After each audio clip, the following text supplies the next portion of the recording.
Pant, should he be playing more white ball cricket for India? And should Rahane take over the captaincy for Virat Kohli at test level for India? And Tim Paine, should he continue the captaincy for Australia? That's on Ask Hoggy on Hogg's Vlog.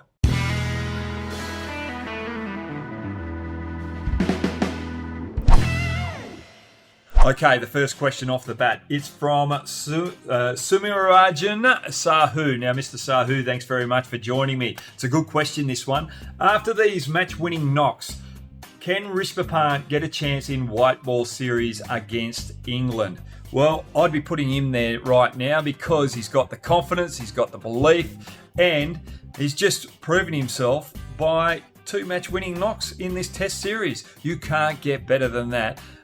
Playing for India on Australian soil. So get him in there. Now, if we look at the previous team, I'd put him in there in the one-day team in place of Iyer.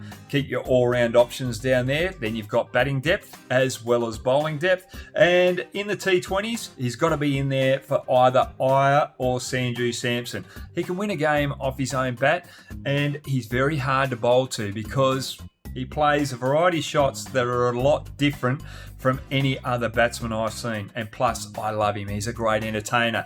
Get him in there, please, the Indian selectors and Ravi Shastri and Virat Kohli as well. You're on the selection panel. Okay, question number 2. Were Australia overconfident or did India just outplay them in the series? This is from Gutam K. Gutam K, you've been with me for a long time on the YouTube channel. Thanks very much for this question. Look, credit must go to India. They outplayed Australia, especially when the chips were down and they had a lot of injuries. Their new bowlers that came in, they gave them a simple plan and the bowlers executed it. And then when you look at the batting, when they were under pressure, they asked Pujara and Rahane to play the anchor role, and they allowed the likes of Gill and Pant just to play more aggressive cricket and their natural game. And the best form of defence for younger players is to play their natural game.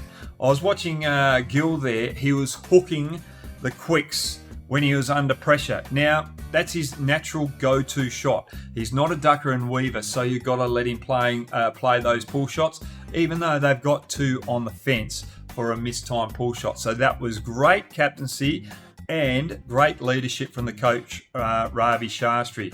But for Australia, they've got a few headaches moving forward. They rely too heavily on Smith and Labuschagne with the bat. And you can see Smith was feeling the pressure of the load of runs that he was required to make.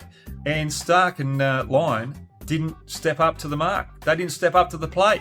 It was only Cummins and Hazelwood that were applying pressure on the Indian bats. And when Stark and Lyon came on, India capitalised. Okay, question 3. Should Tim Paine step down as Aussie skipper? This is from Puspa Mahapatra. Now, this is a very good question. It's a tough question. Look, for me, it's up to Tim Paine. I think he's done a fantastic job since the debacle over in South Africa with the old sandpaper gate. He's led the team well, but he felt the pressure in this last series, and he came out and he told the world that, yes, he buckled under pressure. So for me, he's got a lot to think about, but as an Australian selector, as an Australian, I'll let him make that decision. And if he decides that he doesn't want to captain Australia moving forward, someone else can do a better job. I think Pat Cummins is the man. And if Tim Paine's going to step down, I'd remove him and bring in young Alex Carey, make Alex Carey as the vice captain behind the stumps. And when Cummins is bowling, Alex Carey can help take the load off Cummins with that leadership role. Just get some new blood in the team. That's my thoughts, but full credit to Tim Paine. He's done a fantastic job for Australia, the way that he's led the team and rebuilt the culture. Okay, how important, this is question 4. This is from Austin DeCuna. Now, thanks very much, Austin. This is a great question. How important is it to have a Pujara and a Pant in every test team? Now, everybody has got on the back of Pujara and says that he is too boring for Test cricket. You need a man like him at number 3. Now, I'm just going to the stats here. 928 balls he faced out of strike rate of 29. Yes, it's not the most aggressive cricket, but what did he do? He wore down the Australian attack and made it easier for the more aggressive players later on in the series. Yes, you need players like that to blunt the opposition attack. He did the job perfectly.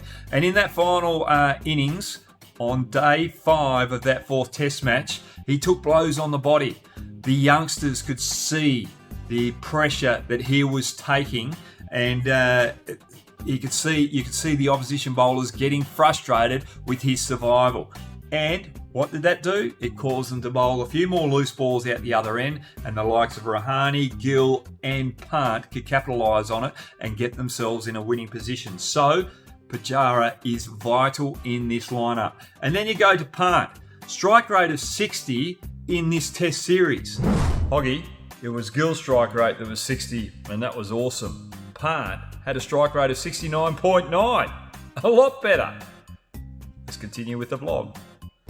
He put them in winning positions. So he's a maverick, Pant. You need players like that can turn the momentum of the game off his own bat. And that test match where they won out the MCG, he went out and made a quick cameo where there was a quick session there where he just scored quickly, took the pressure off Ajinkya Rahane. Yes, he got out to a cut shot to Stark outside off stump. The ball was there to hit, but he'd already turned the tide and turned the momentum in India's favour and made it easier for Ajinkya Rahane. So you've got to have both types of players in your test team. India had a very well balanced team. All right, Yash Sharma. How you going, Yash? Thanks very much for joining me. Which debutant has impressed you most in the Australia-India Test Series? Well, I'm a West Australian. I've been very impressed with Green, with his all-round performance. I would have liked to see him get a wicket, but I still thought he bowled pretty economically and kept the pressure from his end when he had the ball. And I thought he handled the bat quite well against a very, very good Indian attack who kept the pressure on him. So for me, he didn't throw his wicket away, went under pressure, so that was a good sign for Cameron Green. He's a West Australian, love him. Now, the other two debutants that I've got to mention here, Natarajan. I don't think he's going to play a lot of Test cricket in his career, but the way he bowled his first spell in the 4th Test match on day 1 set the momentum for India, because that could have gone one way or the other. If he bowled some loose balls and the Australians were able to capitalise on those loose balls and put pressure on him, then it put pressure on the other young bowlers coming through. So that spell set the momentum for India to win that 4th Test match. Siraj, 3rd leading wicket taker in the Test series. He's my other favourite debutant. He's probably my most favourite debutant in this Test series. He's the one who stood up. Okay. Question 6. What is your prediction for the India-England Test Series? This is from Neelav J. Chakravarti. Neelav, thanks very much for joining me, and I hope your mates are on there as well. For me, I think India are going to win this series 3-0 or 3-1. I think England will have their day out Ahmedabad in the 3rd Test match, but I think India will come in and win the final Test match of that series in Ahmedabad. India are definitely going to win the 2 Test matches in Chennai, so 3-1, and they'll go to the Test Championship final at Lords. Righty-o, question 7. This is a tough one. Surab Chamoli. Should Rahane captain the Indian team in place of Kohli? You've put me on the spot here. I'm a little bit shaky about this. Look, I'm biased with Ajinkya Rahane. Yes, I think he's done a fantastic job over the last 3 Test matches in Australia. He's cool, calm, collect. He's quite decisive, and he doesn't get agitated. He is a fantastic leader. But I'd leave him as vice captain, because I think Virat Kohli leads from the front. He bats better when he's the captain, and I think if you change it, it will destroy the culture of that Indian team, because Virat Kohli in the back of the mind, he'll be a little frustrated with that, and it might affect his batting performance. He would not want it to happen, but it will happen. And we see that every now and then with Steve Smith here in Australia. He wants to captain the team, and you can see that frustration. You don't want that with Virat Kohli. You've got such a good team dynamic. And Virat Kohli, I've got to say, I've really enjoyed his hospitality, his humbleness off the field. Every time he walks past you, he always says g'day. I sat next to him on a plane for 2 hours from Bangalore to Mumbai. We got off the plane and he got me on the car with him to get to the front of the airport. And he was very hospitable and very humble. And I hardly know him. So for me, that just shows that he's a fantastic leader off the field. But on the field, I just love the way that he fights. He's a fighter.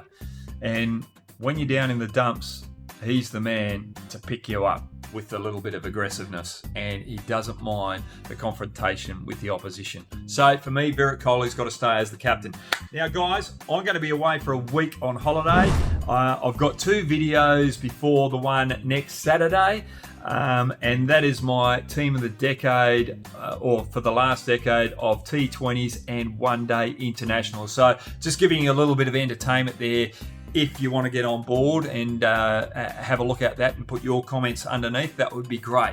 But guys, it was a wonderful test series. Well done to India. You were absolutely brilliant. You're too good for the boys in green. You beat us on our home soil 2 times in a row.